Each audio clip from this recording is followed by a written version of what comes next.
Hello everyone.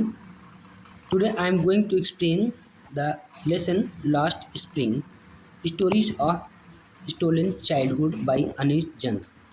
ये story flamingo intermediate English book का second lesson है। तो चलिए हम स्टार्ट करते हैं। और जैसा कि मैंने अपने स्टूडेंट से प्रॉमिस किया था कि आपके लिए हम वीडियोस क्रिएट करेंगे, तो उस सिलसिले में मैं इस वीडियो को क्रिएट कर रहा हूँ, मतलब रिकॉर्ड कर रहा हूँ और इसको मैं अपने चैनल पर अपलोड करूँगा। मिस्टेक्स हो सकती हैं, इग्नोर कीजिएगा। और अगर आपको ऐसा कुछ लगता है कमेंट कीजिएगा जो समझ में नहीं आता है। फ़िलहाल मैं ज़्यादा टाइम इस पर नहीं देना चाहता हूँ, सीधे मैं चलना चाहता हूँ अपने मेन कंटेंट पर। और यहाँ पर आप देख सकते हैं अबाउट द ऑथर, इसको आप खुद से पढ़ लीजिएगा, इस पर मैं टाइम नहीं देना चाहता हूँ। जो आपका मेन कंटेंट है वो यहाँ से स्टार्ट होता है। Who's who means main characters.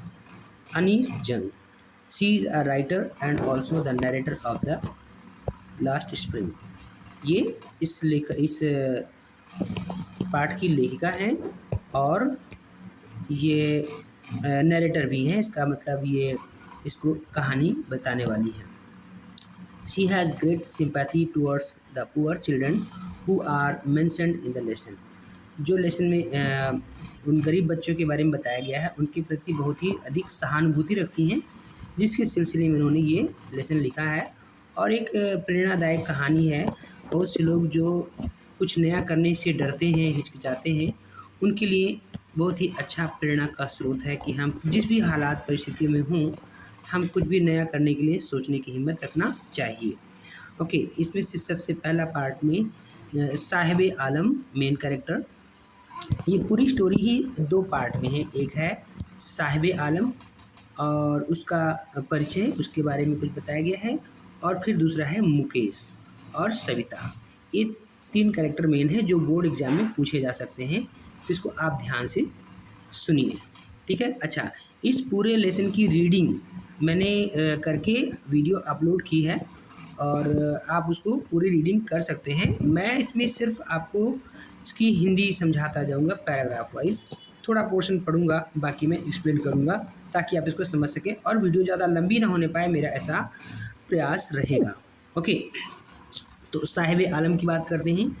He is a rag picker. He with his family has left his home of Dhaka long ago. वो अपने परिवार के साथ ढाका में अपना घर छोड़ करके आया हुआ है। He lives at Seemapuri, a place on the periphery of Delhi. Delhi के किनारे पर वहाँ सीमापुरी नाम की जगह है जहाँ पर वो अपनी फैमिली के साथ में रहता है। ओके, तो ये इसके बारे में बताया गया है। एनीवे, नेक्स्ट बताया गया है Mukesh. He works in the glass furnace with high temperature. His whole family is engaged in making bangles in Firozabad. He wants to become a motor mechanic. वो एक मोटर मैकेनिक बनना चाहता है, ठीक है ना। यहाँ पर छोटी सी मिस्टेक है, मैं इसको करेक्ट कर देता हूँ ठीक अभी ही।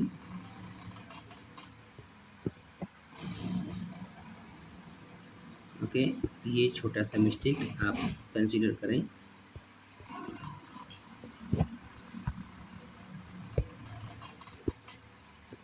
Okay, sorry.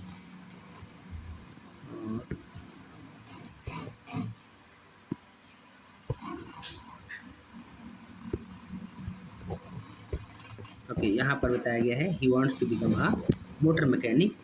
और जो इसके लिए एक नया इनिशिएटिव है जो वहाँ के यंग नहीं करने की ऐसा करने की हिम्मत नहीं रखते हैं, ठीक है।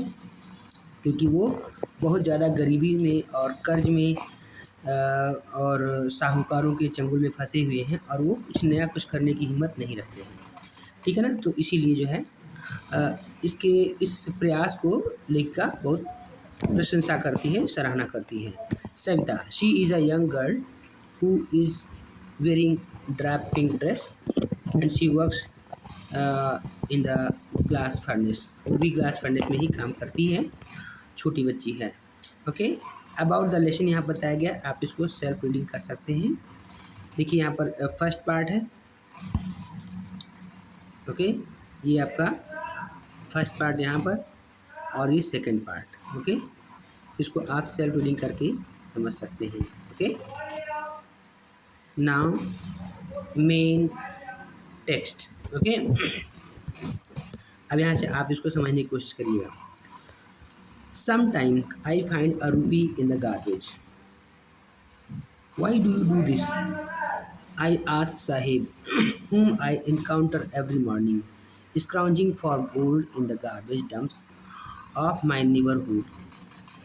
Sahib left his home long ago, set amidst the green fields of Dhaka. His home is not even a distant memory. There were many storms that swept away their fields and homes.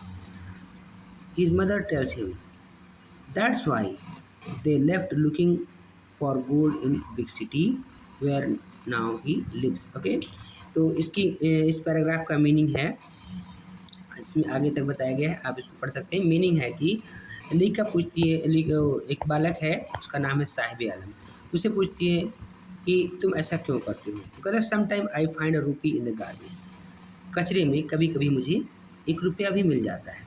ऐसा इस उम्मीद से वो कचरे के ढेर को खखालता है, उसको खखोलता है, उसको खोजता है, जिससे वो हर सुबह सामना करती है, मतलब मिलती है, जो कि कचरे के ढेर में वो कुछ अच्छी चीज़ें खोजता रहता है, जो लेके आके पड़ोस में और बच्चा रहता है वहीं पर वो ऐसा काम करता है।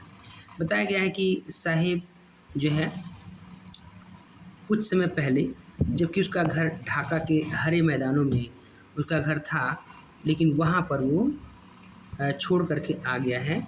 और ऐसा उसकी माँ बताती है कि वो लोग ढाका के हरे हरे मैदानों में रहते थे, लेकिन वहाँ से वो छोड़ करके आ गए हैं, क्योंकि वहाँ तूफान की वजह से और बाढ़ की वजह से उनके घर, उनके खेत सब कुछ बह जाते थे। इसीलिए वो लोग यहाँ पर अपना भविष्य देखने के लिए, अपना भविष्य संवारने के लिए या नया कुछ करने के लिए यहाँ पर आकर के बसे हुए हैं और बड़े शहर में सोने की तलाश में रहते हैं। मतलब वो क्या करते हैं, बेटर फॉर्च्यून की तलाश में हैं। I have nothing else to do, he mutters looking away. वो दूर देखते हुए ऐसा कहता है कि मेरे पास कुछ और करने के लिए नहीं है, इसीलिए मैं ये काम करता हूँ। लेखा कहती go to school, I say glibly, realising immediately how hollow the advice must sound. और इस बात को जानते हुए कि उसकी सलाह कितनी खोखली है, कितनी निरर्थक है, वो कहती स्कूल जाओ। तो कहता है, बच्चा कहता है कि मेरे पड़ोस में कोई स्कूल नहीं है, जब वो लोग एक स्कूल बनाएंगे तब मैं जाऊँगा। ओके, ये यहाँ तक इसकी मीनिंग हो चुकी है। आगे बताया गया है if I start a school will you come. लिखा उसको एक बोलती है कि क्या अगर मैं एक स्कूल शुरू करूँगी तो क्या तुम आओगे। लेकिन क्या होता है, if I start a school will you come, I ask Sahib half looking. थोड़ा मजाक के भाव में लिखा कहती है कि अगर मैं स्कूल शुरू करती हूँ तो क्या तुम आओगे। उसने जल्दी से मुस्कुराते हुए कहा हाँ, yes. A few days later I see him running to me, is your school ready. कुछ दिन बाद वो बच्चा मेरी तरफ दौड़ता हुआ आता है, कहता है क्या आपका स्कूल तैयार हो गया है। मैंने बोला ये लंबा समय लगता है, स्कूल बनाने में लंबा समय लगता है। और मैंने थोड़ा झेपते हुए स्वर में, झेपते भाव में मैंने उसको कहा कि मैंने जो प्रॉमिस किया था, ऐसा मेरा कहने का कोई तात्पर्य नहीं था, उसके पीछे कोई ऐसा ध्येय उद्देश्य नहीं था, लेकिन उसने बस यूँ ही कहा। और कहती है कि but promises like mine abound in every corner of his bleak world. उसकी अंधेरी दुनिया के हर कोने में ऐसे वादे भरे पड़े हैं, ढेरों वादे ऐसे उसके जीवन में हैं। अब third paragraph, after months of knowing him, I ask him his name. Sahib Alam, he announces. He does not know what it means. If he knew its meaning, Lord of the universe, he would have a hard time to believing it, unaware of what his name represents. He roams the streets with his friends, an army of barefoot boys who appear like the morning birds and disappear at noon. Over the months, I have come to recognize each of them. Why aren't you wearing chappals? I asked. My mother didn't give them, bring them down from the shelf. He answered simply. इस paragraph में बताया गया है कि महीनों तक उनको जानने के बाद में मैंने उसका नाम पूछा कि तुम्हारा नाम क्या है, तो उसने बताया साहिब आलम, और वो उसको अपने नाम का अर्थ तक नहीं पता है। अगर वो अपने नाम का अर्थ जानता कि दुनिया का मालिक उसके नाम का अर्थ है, तो उसको यकीन कर पाना बहुत ही कठिन होता। अपने नाम का अर्थ ना जानते हुए उससे अनभिज्ञ हो करके वो अपने दोस्तों के साथ गलियों में इधर-उधर भटकता फिरता है, दौड़ता है, और एक बड़ी सेना जो नंगे पैर सुबह जैसे चिड़िया अपने घोंसलों से निकल कर के और चली जाती हैं, ना जाने कहाँ गायब हो जाती हैं दोपहर तक। इस तरह से इनका झुंड दौड़ता रहता है, भागता रहता है इधर से उधर। कोई उनका अता-पता नहीं होता है। महीनों तक उनसे परिचय होने के बाद में मैंने हर एक को पहचान लिया। Why aren't you wearing chappals? मैंने पूछा तुम चप्पल क्यों नहीं पहनते हो? एक से पूछा, तो कहते कि माँ उसको अलमारी में ऊपर रखी है, शेल्फ पर मतलब रखी हुई है, और वहाँ से नीचे नहीं उतारती है। अच्छा, अब आगे देखिए क्या बताया गया है, मज़ेदार बात। Even if she did, he will throw them off, adds another boy who is wearing shoes that didn't match. When I comment on it, he shuffles his feet and says, "Nothing. I want shoes," says the third boy who has never owned a pair all his life. Traveling across the country, I have seen children walking barefoot in cities or village roads. It is not lack of money, but a tradition to stay barefoot is one explanation. I wonder if this is only an excuse to explain away a perpetual state of poverty. लेखिका कहती है कि अच्छा, एक बच्चा कहता है कि अगर वो ऐसा करती भी है, माँ अगर चप्पल उतार के दे भी दे, तो इसको फेंक देगा। दूसरे बच्चे ने इस बात को एक कमेंट के तौर पर कहा, जो कि शूज़ पहने हुए है लेकिन उसके पैरों में मैच नहीं खा रहा है, और मिसमैच तरह का शूज़ पहना हुआ, मतलब पुराना कहीं जैसे उतारा हुआ ऐसा कोई शूज़ पहना है। जब मैंने इस पर कमेंट किया कि तुम्हारा शूज़ तो मिसमैच है, तो अपने पैरों को आपस में रगड़ता है एक दूसरे से और कुछ बोलता नहीं है। अच्छा, एक तीसरा बच्चा है, वो कहता है मुझे शूज़ चाहिए, मुझे जूते चाहिए, जिसने अपने जीवन में कभी एक जोड़ी जूते नहीं पहने। ट्रैवलिंग अक्रॉस द कंट्री, पूरे उस क्षेत्र में चलते फिरते मैंने देखा कि वहाँ पर शहर की गलियों में और गाँव की सड़कों पर सब जगह बच्चे नंगे पैर चलते रहते हैं। उनको जूते चप्पल वो नहीं पहनते हैं। ये ऐसा नहीं कि उनके पास पैसे नहीं हैं, लेकिन वहाँ पर एक परंपरा है, नंगे पैर चलने की एक परंपरा बनी हुई है। एक तरह से व्याख्यान है, एक समझाने का तरीका है, और मुझे आश्चर्य होता है कि उनकी इस निरंतर गरीबी उनके लिए एक बहाना है, ठीक है ना। परपेचुअल मतलब कंटिन्यूअस, अनवरत। Okay, I remember a story a man from Udupi once told me. As a young boy, he would go to school past an old temple where his father was a priest. He would stop briefly at the temple and pray for a pair of shoes. 30 years later, I visited his town, and the temple, which was now drawn in an air of desolation, in the backyard where lived the new priest, there were red and white plastic chairs. A young boy dressed in grey uniform, wearing socks and shoes, arrived panting and threw his school bag on a folding bed. Looking at the boy, I remembered the prayer another boy made to the goddess when he had finally got a pair of shoes. Okay, तो इस paragraph का जो meaning है बताया गया कि लेखिका कहती है कि मुझे याद आते हैं कि एक स्टोरी जो उडुपी में एक व्यक्ति ने मुझे बताई थी, और वहाँ पर एक छोटा बच्चा था, लड़का था, जो स्कूल जाता था, और वो स्कूल जाते समय रास्ते में एक मंदिर पड़ता था, जहाँ पर उसका पिता एक पुरोहित था, मतलब पुजारी था, और वो वहाँ जा कर के जाते हुए रास्ते में थोड़ा सा रुकता और एक जोड़ी जूते के लिए प्रेयर करता था। 30 साल बाद जब मैं वहाँ गया, तो मैंने उस टेम्पल को देखा, और जो कि वो टेम्पल अब तो नहीं रहा, क्योंकि वो तूफान आने से वो डूब गया। उसके पीछे वाले हिस्से में एक नया प्रीस्ट रहता है, नया पुजारी, और वहाँ पर लाल और सफ़ेद प्लास्टिक की चेयर रखी हुई थी, और वहाँ पर एक लड़का आता है जो ग्रे यूनिफॉर्म पहने हुए है, और जूते और मोजे भी पहना हुआ है, जो दौड़ता हुआ हाँफता हुआ आता है और अपना स्कूल बैग फोल्डिंग बेड पर फेंक देता है।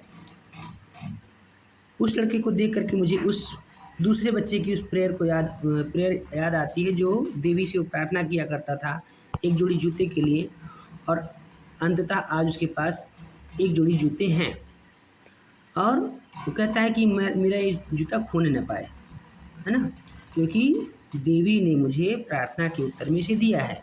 वो यंग बॉय ऐसा कहता है, जो अब प्रीस्ट के लड़के के पास में नया शूज़ है। लेकिन बहुत सारे ऐसे और बच्चे हैं जो कूड़ा उठाने वाले बच्चे उस आस-पास में रहते हैं, अड़ोस-पड़ोस में रहते हैं, वो जूते के बिना ही रह रहे होते हैं।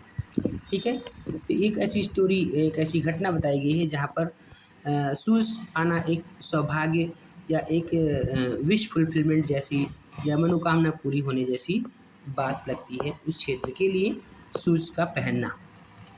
Okay, sorry. Next paragraph.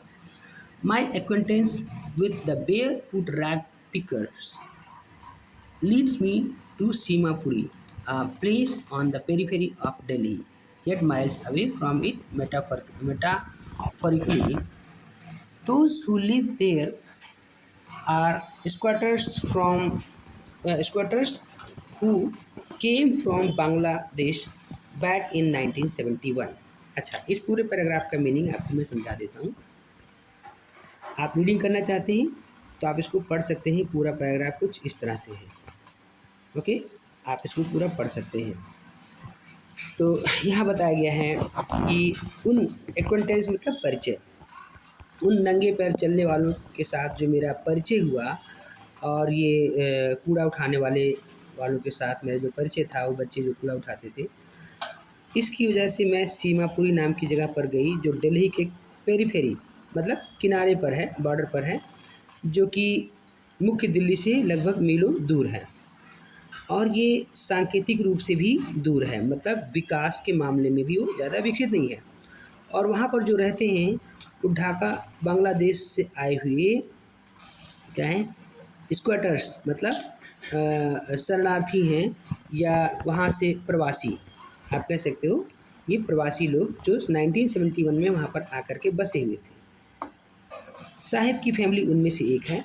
Seemapuri उस समय वीरान जगह हुआ करती थी, अभी भी वीरान है, but it is not know longer empty, लेकिन अब खाली नहीं है। पहले वीरान और खाली दोनों ही था, अब वो वीरान है लेकिन खाली नहीं है।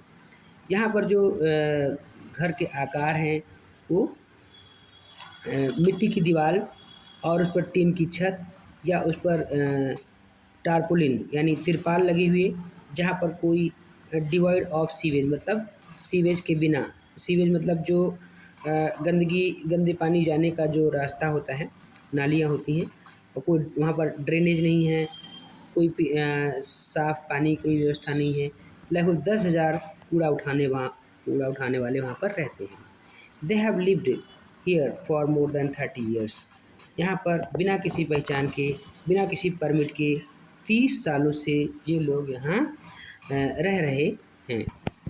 तो ये जो है बिना किसी परमिट के और बिना किसी पहचान के वहाँ पर रहते हैं। but with ration cards that get their names on voter list and enable them to buy grain। और लेकिन क्या है, उनके पास राशन कार्ड है जिससे वो अपना जिससे उनका नाम वोटर लिस्ट में है, और जो उनको राशन खरीदने के लिए, अनाज खरीदने के लिए उनको अनुमति देता है ताकि वो अनाज खरीद सकें। अच्छा, food is more important for survival than identity. पहचान से ज़्यादा उनके लिए भोजन ज़्यादा महत्व रखता है। If at the end of the day we can feed our families and go to bed without an aching stomach, we would rather live here than in the fields that give us no grain. Say a group of women in tattered saris when I asked them why they left their beautiful land of green fields and rivers। इसका meaning है कि वहाँ पर कुछ महिलाएं जो फटी चिथड़ी साड़ियाँ पहनी हुई थी, वो कहती हैं कि अगर दिन के आखिरी में हम अपने परिवार को भरपेट खाना खिला सकें, बिना दुखते हुए पेटों के पेट से हम सो जाएं, उससे अच्छा हमारे लिए है कि हम यहाँ पर बिना किसी पहचान के और यहाँ पर रह सकें। We would rather live here, हम वहाँ पर अपने हरे मैदानों में रहने की बजाय यहाँ रहना पसंद करेंगे जिसने हमें कोई अनाज खाने का कोई साधन नहीं दिया है, तो वहाँ से हमारे लिए यहाँ पर अच्छा है। तो ये महिलाएं ऐसा कहती हैं जब लेखिका ने उनसे पूछा था कि तुमने अपने उस सुंदर देश को क्यों छोड़ दिया, जो नदियों और हरे मैदानों का देश है, तुमने उस जगह को क्यों छोड़ दिया। ऐसा करके लेखिका को जवाब मिलता है। Wherever they find food, they pitch their tents that becomes transit homes. Children grow in them, becoming partners of the partners in survival. And survival in Simapuri means rag picking. Through the years, it has acquired a proportion of a fine art. Garbage to them is gold। अच्छा, इसका meaning बताया गया है कि जहाँ कहीं भी उनको खाना मिलता है वहीं पर अपना वो टेंट लगा देते हैं, वही उनका अस्थायी घर हो जाता है। उनमें बच्चे बढ़ते हैं और उनके आजीविका के भागीदार हो जाते हैं, पार्टनर्स हो जाते हैं। और वहाँ पर सर्वाइवल, सीमापुरी में सर्वाइवल का मतलब है कूड़े उठाना, कचरे इकट्ठा करना। और सालों से ये वहाँ पर एक सुंदर कला का रूप ले लिया है। Garbage to them is gold, उनके लिए कूड़ा सोना है। ये उनके लिए दैनिक रोटी है और एक छत जो उनके सर पर छत है, भले ही वो टपकती हुई छत क्यों ना हो, वो ही उनके लिए पर्याप्त है। But for a child it is even more, और एक बालक के लिए, एक बच्चे के लिए ये उससे भी ज़्यादा बढ़कर है। I sometimes find a rupee, even a 10 rupee note, Sahib says, his eyes lighting up। इस पूरे पैराग्राफ का मतलब है यहाँ पर कहते हैं कि कभी कभी मुझे 1 रुपया और कभी कभी 10 रुपये का नोट भी मिल जाता है, साहिब ऐसा कहता है, उसकी आंखों में चमक है। और जब आपको कोई चांदी का टुकड़ा, चांदी का सिक्का मिल जाता है कचरे के ढेर में, तब आप उसको खोजना और अधिक जारी रखते हैं इस उम्मीद से कि ताकि आपको और भी मिल सकता है। It seems that children, the garbage has a meaning different from the means of their parents। ऐसा लगता है कि बच्चों के लिए कचरा पेरेंट्स के लिए जो मतलब रखता है उससे अलग है। For the children it is wrapped wonder, बच्चों के लिए एक लपेटा हुआ क्या कह सकते हैं, वंडर है, अचरज की चीज़ है। और बुजुर्गों के लिए, मतलब बड़े लोगों के लिए, एक आजीविका का साधन है। ओके स्टूडेंट्स, आई होप आपको समझ में आ रहा होगा, आप इसे एंजॉय कर रहे होंगे और आपको बोरिंग नहीं लगेगा। जिन बच्चों के अंदर पढ़ने का इंटरेस्ट है वो बच्चे इसको बहुत मज़े से सुनेंगे। और कुछ लोग का कहना है कि ये वीडियो बोरिंग है, लेकिन बोरिंग नहीं है, ठीक है। पढ़ने वाले बच्चों के लिए मेरा ये प्रयास है कि वो बच्चे इसको समझ सकें जिनके पास ऐसे साधन उपलब्ध नहीं है। Okay, I hope you are enjoying, that's great. चलिए आगे बढ़ते हैं। कमेंट करके बताना आपको कैसा लगता है। चलिए थोड़ा सा आपका मूड चेंज हो गया होगा, बोर तो नहीं हो रहा है। चलिए आगे बढ़ते हैं। वन विंटर मॉर्निंग, देखिए आपका ये 8th पैराग्राफ।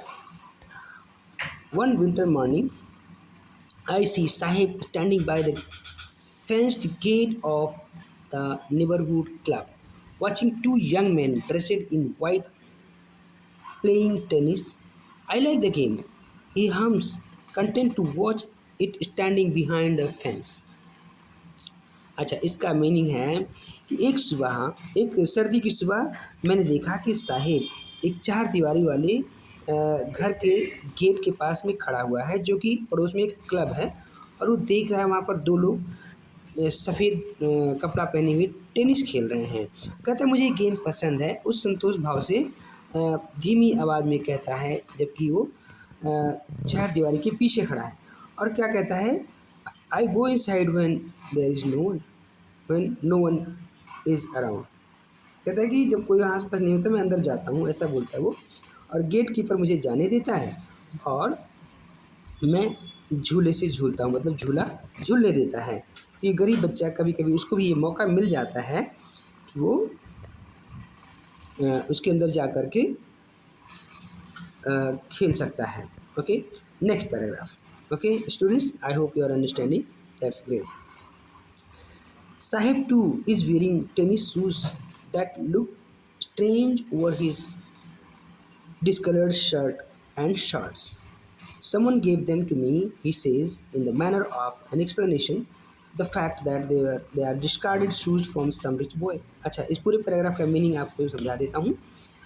साहिब भी टेनिस शूज़ इस सुबह पहना हुआ है, टेनिस शूज़ पहने हैं, जो उसके बदरंग शर्ट और हाफ पैंट पर अजीब सा लगता है। किसी ने उसको दिया है, वो ऐसा समझाता है, समझाने के तरीके से कहता है कि मुझे किसी ने दिया है। वास्तव में ये किसी अमीर बच्चे का छोड़ा हुआ उतरा हुआ शूज़ है, और शायद उसने उसको पहनने से इनकार कर दिया क्योंकि उसमें से एक शूज़ में छोटा सा छेद है, और उस बच्चे के लिए जो नंगे पैर चल रहा होता है उसके लिए एक छेद वाला शूज़ पहनना ज़्यादा उसको मैटर नहीं करेगा, उसको बुरा नहीं लगेगा, जबकि वो नंगे पैर चल रहा था लेकिन आज उसके पैरों में शूज़ है। इवन दोस्त, अच्छा, उसके लिए एक सपना साकार होने जैसी बात लगती है। बट द गेम, लेकिन जो गेम देख रहा है बहुत ध्यान से, बहुत रुचिकर भाव से, वो अभी भी उसकी पहुंच से बाहर है। तो इस तरह से उस गरीब बच्चे की ये हालात है। 10 पैराग्राफ, ये इस पार्ट का आखिरी पैराग्राफ। This morning Sahib is on his way to the milk booth. In his hand is a steel canister. इस पूरे पैराग्राफ का मीनिंग है कि इस सुबह साहिब मिल्क बूथ जा रहा है, मिल्क बूथ जाने के रास्ते पर है।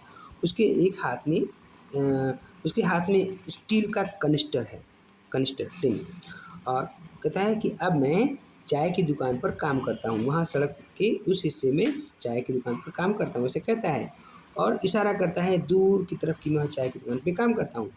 मुझे 800 रुपये मिलते हैं और मेरा पूरा खाना मिलता है। क्या उसे ये काम पसंद है? जब मैंने उससे पूछा तो उसका चेहरा, मैंने देखा कि उसके चेहरे का जो निश्चिंतता का भाव था वो जा चुका था। मतलब वो उसे पसंद नहीं करता है, लेकिन फिर भी ऐसा मजबूरी में उसके करना पड़ रहा है। द स्टील कनिस्टर, जो स्टील का कनिस्टर है वो भारी प्रतीत होता है, और उसके पास एक प्लास्टिक बैग भी है, उसकी तुलना में वो कनिस्टर भारी है। वो उसको ढो करके ले करके जाएगा अपने कंधे पर रख करके। बैग उसका अपना है और कनिस्टर जो है उस आदमी का है जिसने उसको चाय की दुकान पर काम पर रखा है। अब साहिब अपना खुद का मालिक नहीं रह गया। Next, I want to drive a car. मैं कार चलाना चाहता हूँ। Mukesh insist on being his own master. Mukesh अपना स्वयं का मालिक बने रहने का के पर जोर देता है। और कहता है कि मैं मोटर मैकेनिक बनना चाहता हूँ, वो ऐसा कहता है। कहता है कि अच्छा, लेखा कहती है, आई आस्क, मैंने पूछा, क्या तुम्हें कार के बारे में कुछ पता है? कारों के बारे में कुछ पता है? I learn to drive car, मतलब मैं कार चलाना सीखूंगा। वो मेरी आंखों में, सीधा मेरी आंखों में देखते हुए ऐसा मुझसे बातें कर रहा है, बोल रहा है। और उसका जो स्वप्न है, मुझे तो ऐसा लग रहा था जैसे फिरोजाबाद की गलियों में कांच से मिली हुई जो धूल में एक मिरेज के समान है। मिरेज आप समझते होंगे, यहाँ पर देखिए वर्ड आया है मिरेज, जिसको हिंदी में कहते हैं मृगमारीच का। वो ऐसी स्थिति होती है जहाँ पर रेगिस्तान में लगता है, एक हिरण को लगता है कि वहाँ पानी है, लेकिन वो पानी नहीं होता है, बल्कि वो ऐसी परछाई बनती है जिसमें उसको लगता है कि पानी है। क्योंकि अत्यधिक गर्मी होने से जो रेत गर्म हो जाती है, तो उस गर्म रेत के ऊपर एक ऐसी गर्म वायु की परत बन जाती है और वहाँ पर रिफ्लेक्शन इस तरह से आता है, उसको, इसी को मिरेज कहते हैं। तो मिरेज की जैसा प्रतीत होता है, जो कि फिरोजाबाद की कांच मिश्रित धूल के अंदर एक मिरेज जैसा प्रतीत होता है, जिसको हम मिथ्या भी कह सकते हैं। फेमस फॉर इट्स बैंगल, जो चूड़ियों के लिए प्रसिद्ध है। Every other family in Firozabad is engage in making bangles. Firozabad के हर दूसरा परिवार चूड़ियाँ बनाने के काम में लगा हुआ है। It is the centre of India's bangle glass blowing industry. शीशा फूंकने की इंडस्ट्री में ये भारत में एक मुख्य केंद्र है, जहाँ पर परिवार के लोग पीढ़ियों से, जनरेशन से भट्टी के पास बैठ करके काम करते रहे हैं।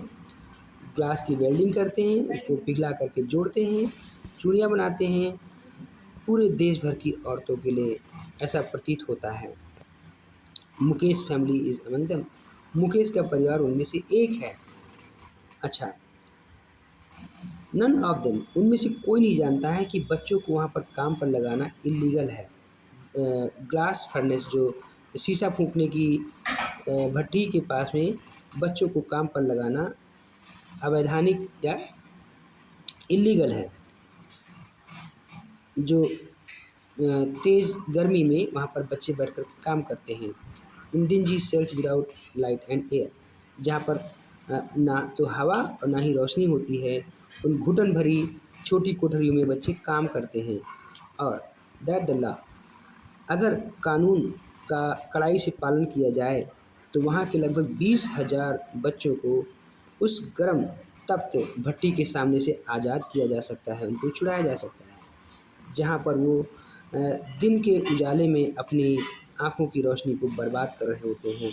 अक्सर उनकी आँखों की रोशनी समय से पहले ही जा चुकी होती है।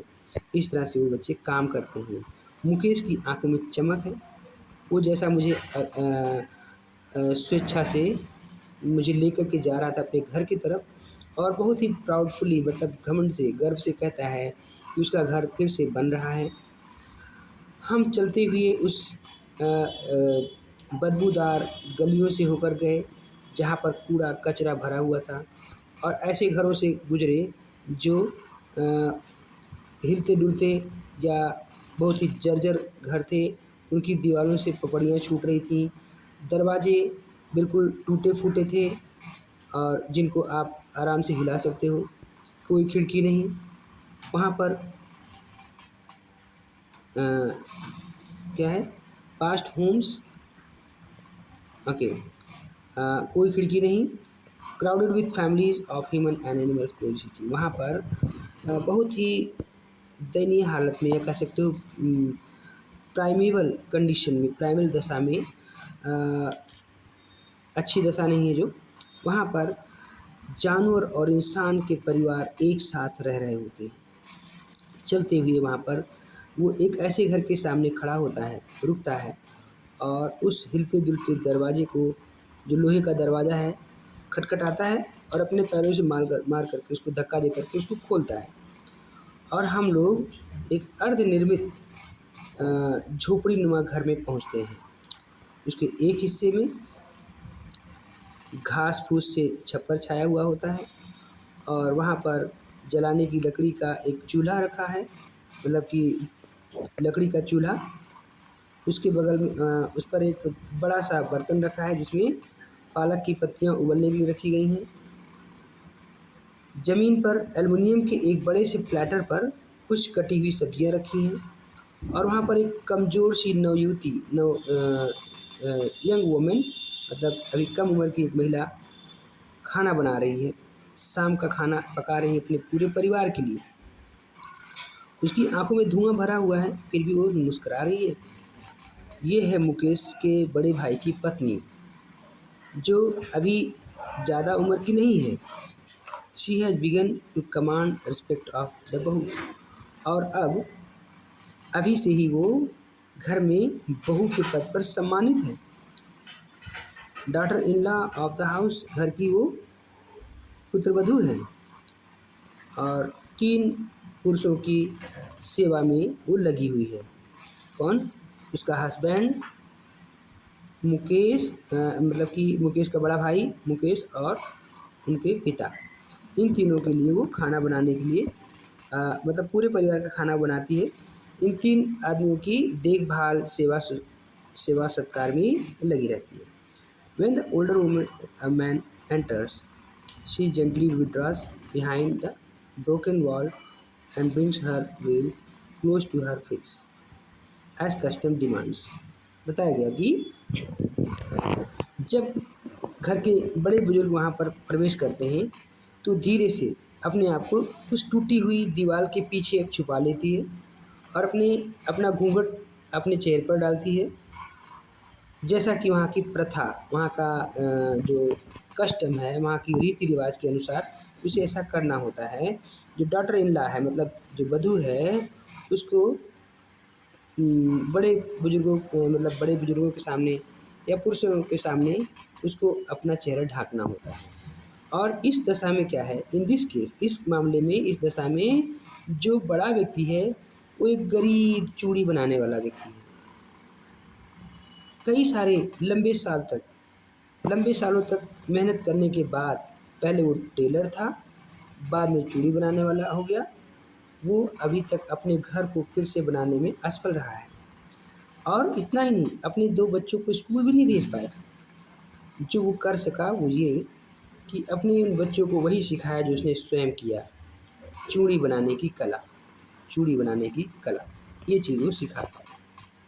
Okay students, I hope you are returning और आप पेशेंस के साथ सुनते रहें, आपको पूरा लेसन समझ में आ जाएगा। आगे बताया गया है 13 पैराग्राफ में, it is his Karma, his destiny, says Mukesh mother, who had watched her own husband go blind with the dust of polishing glass of bangles। ठीक है, इसका मीनिंग समझिए। मुकेश की माँ कहती है ये उसका कर्म है, उसकी किस्मत है। वो महिला, मुकेश की माँ, जिसने खुद ही अपने पति को अंधे होते हुए देखा, जबकि कांच की चूड़ियों को पॉलिश करते हुए उसकी धूल से, उसकी डस्ट से वो अंधा हो चुका होता है। उसका हस्बैंड, उसने इस बात को देखा है और वो बताती है कि क्या ईश्वर की दी हुई इस परंपरा को कोई तोड़ सकता है? इस लाइनेज को, मतलब इस श्रृंखला को क्या कोई तोड़ सकता है? वो कहती है जो कि चूड़ी बनाने वालों के परिवार में पैदा हुए हैं। अच्छा, they have seen nothing but bangles, उन्होंने वहाँ पर कुछ भी नहीं देखा है, सिर्फ चूड़ियाँ। हर घर में, हर अगले घर में क्या है, हर अहाते में, घर के अहाते में और सब जगह, गलियों में, फिरोजाबाद की गलियों में तरह तरह की चूड़ियाँ, स्पाइरल बैंगल्स, मतलब स्पाइरल डिजाइन की बैंगल, सनी गोल्ड, मतलब एक तरह से स्वर्ण पीले रंग का की चूड़ी, पैडी ग्रीन धानी रंग की, royal blue, pink, purple, every colour born out of the colour 7 colours of rainbow. मेघधनुष के हर रंगों से बने हुए रंगों की चूड़ियाँ वहाँ पर बनाई जाती हैं और ये ढेर की ढेर रखी होती हैं एक ऐसे अनकेम्प्ट यार्ड, मतलब टूटे फूटे बाड़ों में जिसमें कोई ठीक तरह से इंतज़ाम नहीं किया गया हो, जैसे तैसे रखे होते हैं ढेर की ढेर वहाँ पर। और जो ठेला गाड़ी, जिसको लोग ढकेल करके ले जाते हैं, कह सकते हो, ठेला गाड़ियों पर भी ये लदी हुई होती हैं, जहाँ पर यंग मैन नवयुवक उसको उस सकरी गलियों से ढकेलते हुए उस बदबूदार टाउन में एक जगह से दूसरी जगह तक पहुंचाते रहते हैं। और उनके अंधेरे झोपड़ियों में, छोटे छोटे घरों में तेल के दियों की रोशनी में वो सब बॉयज़ एंड गर्ल्स, लड़के लड़कियां बैठ करके अपने माता पिता के साथ वो चूड़ियों की वेल्डिंग करते रहते हैं और गोल गोल चूड़ियाँ बनाते हैं। उनकी आँखें दिन के उजाले की तुलना में अ, उस अंधेरी जगहों में देखने के लिए ज़्यादा अभ्यस्त हो चुकी हैं। दैट इज़ वाई, और इसीलिए वो अपनी आई साइट, अपनी आँखों की रोशनी समय से पहले ही, बड़े होने से पहले ही उनकी आँखें धुंधली हो जाती हैं। ये दयनीय दशा है, आप इसको समझ सकते हैं। Okay, Savita, a young girl in a drab dreary dull, मतलब नीरस कलर का, बदरंग पिंक कलर का ड्रेस पहने हुए है। वो बैठी हुई एक बुजुर्ग महिला के बगल में, वो भी चूड़ियाँ बना रही हैं। और उसका हाथ मशीन के चिमटे की तरह बहुत तेज़ी से चल रहा होता है। मुझे आश्चर्य होता है कि क्या उसको इन चूड़ियों की पवित्रता उसको पता है क्या, जो कि भारतीय महिला का सुहाग है। ये शादी में, विवाह में शुभ माना जाता है। और ये उस पर तब पता चलेगा, उस पर तब ये बात उदित होगी जब उसको भी घूंघट पहनाया जाएगा, उसको लाल रंग का घूंघट पहनाया जाएगा और उसके हाथों में चूड़ियाँ पहना, उसके हाथों को हेना से रंगा जाएगा और उसको चूड़ियाँ पहनाई जाएंगी उसकी कलाइयों में। और तब वो एक दुल्हन बन जाएगी, जैसे कि उसके बगल में बैठी हुई एक महिला जो कुछ सालों पहले दुल्हन बनी थी। उसके हाथों में अभी भी चूड़ियाँ हैं, लेकिन उसकी आंखों में रोशनी नहीं है। वो कहती है, एक वक्त शेर भर खाना नहीं खाया, एक वक्त शेर भर खाना भी नहीं खाया। She says in a voice devoid of Joy. वो ऐसे अ, आनंद रहित, क्या कह सकते हो कि दुखी स्वर में, ऐसे नीरस शब्दों में कहती है कि कभी भी भरपेट खाना नसीब नहीं हुआ है। She has not enjoyed even one full meal in her lifetime, entire lifetime. पूरे जीवन में उसको कभी सुकून की रोटी, सुकून का खाना नहीं मिला, ऐसा कहने का तात्पर्य है। That's what she had D, यही है जो उसने जीवन में काटा है, यही है जो उसने पाया है, हासिल किया है। और उसका हस्बैंड एक बूढ़ा आदमी, जिसकी बड़ी बड़ी दाढ़ियाँ उड़ रही होती हैं, और कहता है कि मैंने जीवन में कुछ भी नहीं जाना, सिर्फ चूड़ियाँ। All I have done is to make house of my for the family to live in. जो कुछ मैं कर पाया, अपने परिवार के लिए रहने के लिए घर बनाया। 15 पैराग्राफ, आई होप समझ में आ रहा है। हम चाहते हैं इसको और जल्दी से फिनिश करें, 1 घंटे के अंदर ही ये लेसन समाप्त हो जाएगा। ओके, हियरिंग हिम, उसको सुनते हुए कोई भी आश्चर्य करेगा कि उसने ये चीज़ हासिल की है अपने जीवन में, जो बहुत से लोग हासिल करने में असफल रहे हैं। He has a roof over his head, उसके छत पर, उसके सर पर छत है, sorry. The cry of not having money to do anything except carry on the business of making bangles. इस बात का रोना कि सिर्फ चूड़ियों का कारोबार जारी रखने के सिवाय और दूसरा कुछ भी ना कर पाना, ये रोना वहाँ पर हर जगह सुनाई देता है।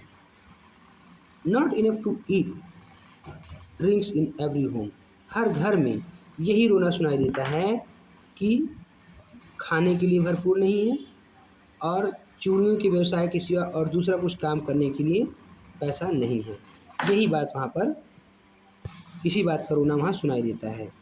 The young man echo the lament of the elders, lament मतलब विलाप, प्रलाप। जो नौजवान बच्चे हैं वो भी अपने बुजुर्गों का ही राप अलापते हैं, वही विलाप वो भी दोहराते हैं, वही अलाप उन पर, उनसे भी गूंजती है।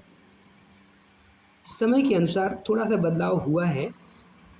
ऐसा प्रतीत होता है फिरोजाबाद में कि सालों की इस मन को सुस्त करने वाली कठोर परिश्रम ने लोगों के अंदर कुछ नया करने की हिम्मत को पस्त कर दिया है।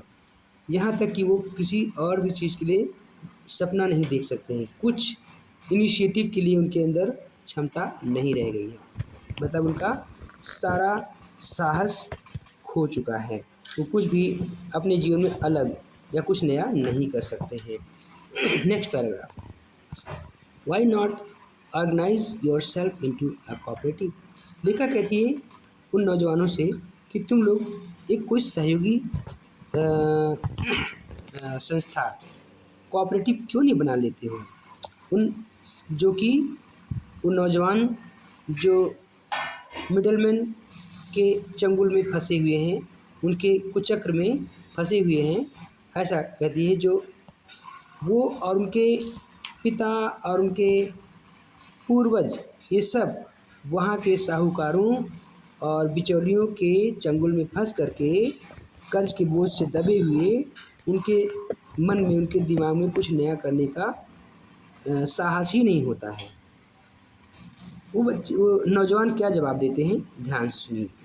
Even if we get organised we are the ones who will be hauled up by the police, beaten and drag to jail for doing something illegal.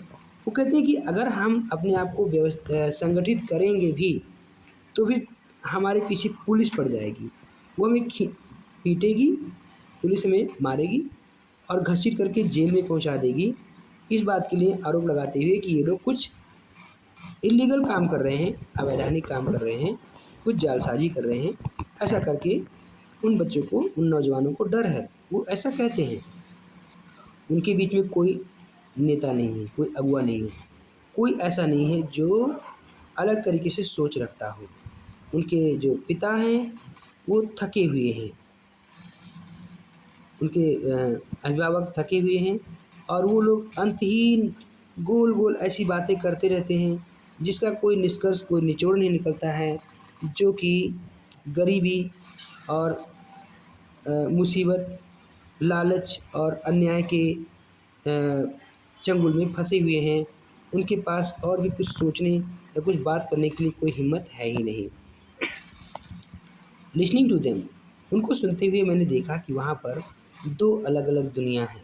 एक ऐसे परिवार जो गरीबी और जाति पाति के भेदभाव से दबे हुए, उसके दंश से पीड़ित पड़े हुए हैं, जिसमें कि वो अपने, जिसमें उनका जन्म हुआ है। और दूसरा अ विशियस सर्कल ऑफ साहूकार, साहू कुचक्र का जाल षड्यंत्र रचने वाले साहूकार, मिडलमैन और पुलिसमैन और नियम कानून के रखवाले और इस तरह से ब्यूरोक्रेट्स जो इस तरह के लोग होते हैं, पॉलिटिशियंस मतलब राजनीतिक, इन सब का एक अलग झुंड है। Together they have imposed a baggage on the child that he cannot put them down।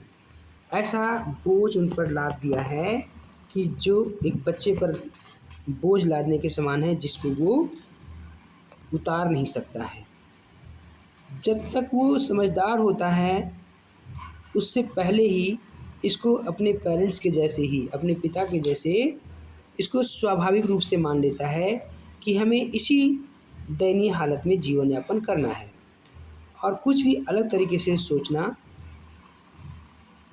कुछ करने की बात को सोचना उनके लिए एक हिम्मत करने की जैसी बात है। डेयर साहसिक कार्य जैसा है। और daring is not a part of growing up, और हिम्मत करना उनके बड़े होने का कोई हिस्सा नहीं है। When I sense a flash of it in Mukesh, जब मैंने मुकेश के अंदर इसकी अलग तरह की सोच की बात को देखा मुझे खुशी हुई। वो कहता है कि मैं मोटर मैकेनिक बनना चाहता हूँ। वो इस बात को रिपीट करता है, बोलता है कि मैं मोटर मैकेनिक बनना चाहता हूँ। He will go to garage and learn, वो गैराज जाएगा और वहाँ सीखेगा, लेकिन गैराज तो काफ़ी दूर है उसके घर से। वो कहता है मैं पैदल चल करके जाऊँगा। वो जोर देता है इस बात पर। Do you dream to flying aeroplane, क्या तुम प्लेन हवाई जहाज़ उड़ाने का सपना देखते हो? अचानक से वो शांत हो जाता है, कहता है नहीं। He says staring at the ground, वो ज़मीन की तरफ सर झुकाए हुए बोलता है और थोड़ा-सा कुछ मरमर साउंड में, मतलब गुनगुनाने की आवाज़ में बोलता है और थोड़ा-सा उसके अंदर झेप की भावना है। वो ऐसी हिम्मत नहीं कर सकता है।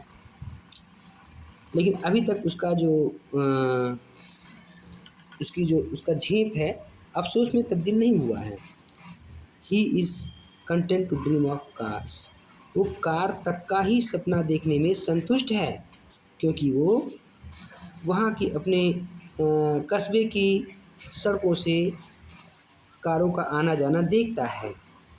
फिरोज़ाबाद के क्षेत्र से कम हवाई जहाज़ उड़ा करते हैं, ना के बराबर, इसलिए ना वो उसको देखता है और ना ही ऐसा सोचता है।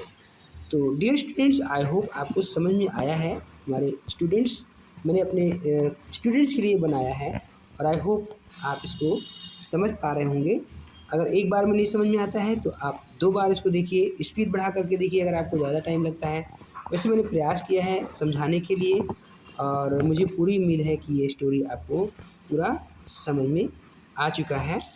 कैसा लगा आपको, आप में ज़रूर कमेंट करिए। अब यहीं पर हम स्टॉप करते हैं। See you in some other video. Bye bye.